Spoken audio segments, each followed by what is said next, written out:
Il y a des soirs où tu te sens complètement vidé. Et pourtant, quand tu repenses à ta journée, tu te dis: «Mais qu'est-ce que j'ai fait pour être aussi fatigué?» Tu n'as pourtant pas eu une journée exceptionnelle, tu n'as pas forcément couru partout, il ne s'est même rien passé de spécial et pourtant tu n'en peux plus. Parce que parfois, ce qui t'épuise n'est pas tout ce que tu as fait, c'est tout ce à quoi tu as été disponible.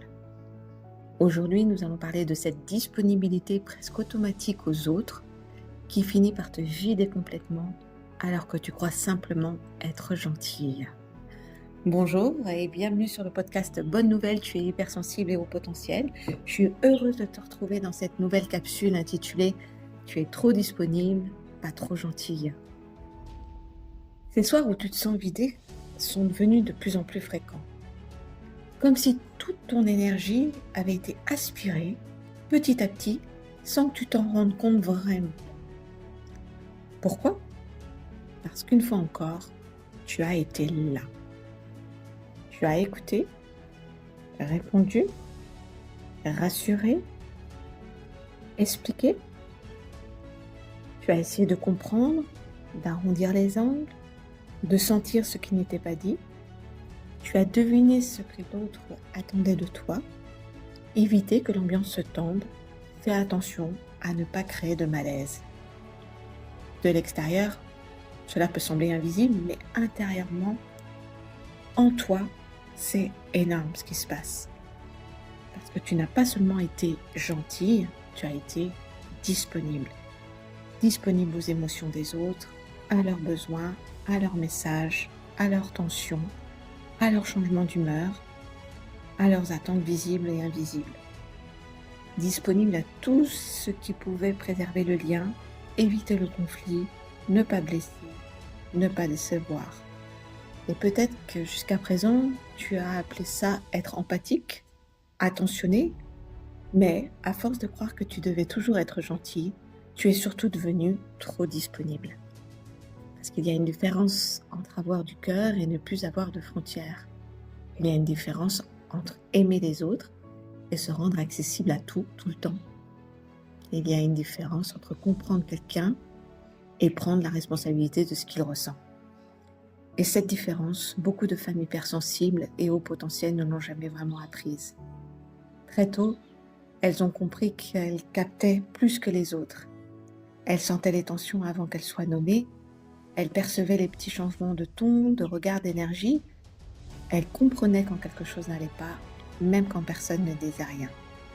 Alors, petit à petit, elles ont appris à s'ajuster, à faire attention, à être agréables, à ne pas déranger, à calmer les tensions avant qu'elles n'explosent, à deviner ce qu'il fallait dire, faire ou éviter pour que le lien reste intact. Et parfois, ce qui était au départ une grande qualité devient un automatisme d'adaptation. Tu ne choisis plus vraiment d'être disponible, tu l'es par réflexe. Tu réponds vite, même quand tu es fatigué, tu expliques longtemps, même quand tu n'as plus d'énergie, tu écoutes, même quand tu aurais besoin qu'on t'écoute toi. Tu comprends l'autre, même quand tu aurais besoin de te comprendre toi. Et le problème n'est pas ton empathie. Ton empathie est belle, elle est précieuse. C'est une immense force dans tes relations, dans ton travail, dans ta manière d'accompagner, d'aimer, de créer, de sentir le monde. Le problème, c'est quand ton empathie n'a plus de limites. Le problème, c'est quand tu deviens tellement disponible aux autres que tu n'es plus disponible pour toi, pour ton corps, pour ta fatigue, tes désirs, tes élans, tes besoins, ta vérité. Pour cette petite voix en toi qui murmure depuis longtemps, là c'est trop. Mais comme tu as appris à être aimée quand tu étais douce, aidante, compréhensible ou arrangeante, poser une limite te semble un peu brutal. Tu peux avoir l'impression de devenir froide, dure, égoïste, de ne plus être toi, alors tu continues. Tu souris, tu réponds, tu laisses passer, tu fais comme si ça allait, tu t'adaptes encore une fois. Et tu finis par confondre la paix avec le fait de ne pas faire de vagues. Mais parfois, ce que tu appelles la paix, c'est simplement ton propre effacement. Tu n'as pas besoin d'aimer moins les autres. Tu as besoin de cesser de disparaître dans ce que les autres attendent de toi. Tu n'as pas besoin de fermer ton cœur. Tu as besoin d'apprendre à ouvrir ton cœur sans laisser toute ton énergie sortir avec. Tu n'as pas besoin de devenir moins sensible. Tu as besoin de devenir plus consciente de ce que tu donnes, à qui tu le donnes, pourquoi tu le donnes et ce que cela te coûte. Parce qu'une femme hypersensible et au potentiel qui apprend à poser des limites ne devient pas moins humaine, elle devient plus alignée, plus claire, plus entière, plus présente à elle-même.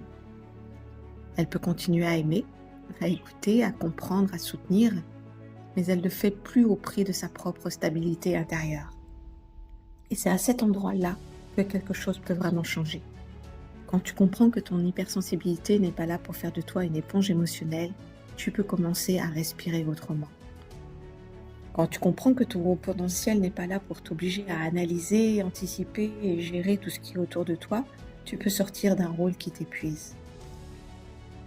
Enfin, quand tu comprends que ton rôle n'est pas de maintenir l'équilibre émotionnel de tout le monde, tu peux enfin te remettre dans l'équation.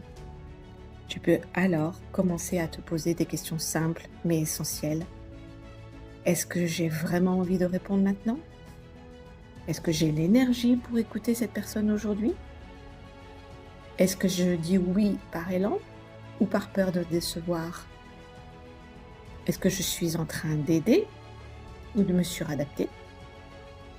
Est-ce que je suis présente à l'autre ou absente de moi-même ?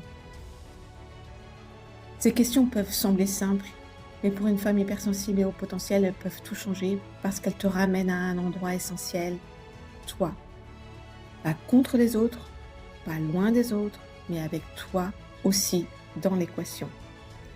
Et c'est exactement ce que j'accompagne dans mon programme Bonne Nouvelle, tu es hypersensible et au potentiel.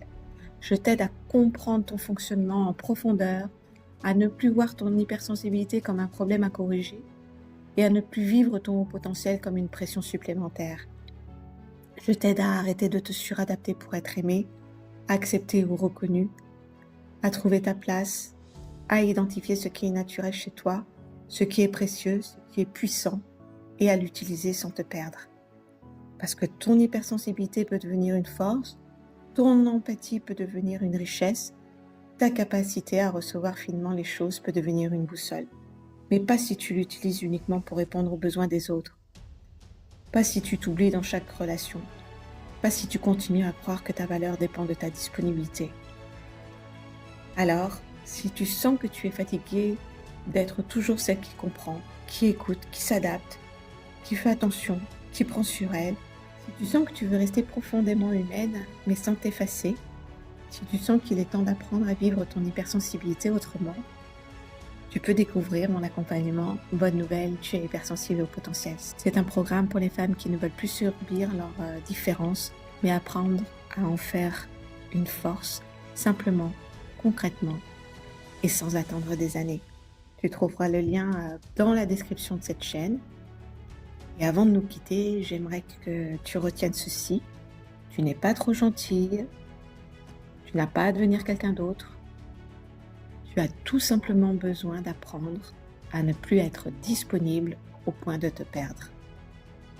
Je te souhaite une très très belle journée ou soirée et je te retrouve très bientôt dans une nouvelle capsule du podcast Bonne Nouvelle, tu es hypersensible et au potentiel.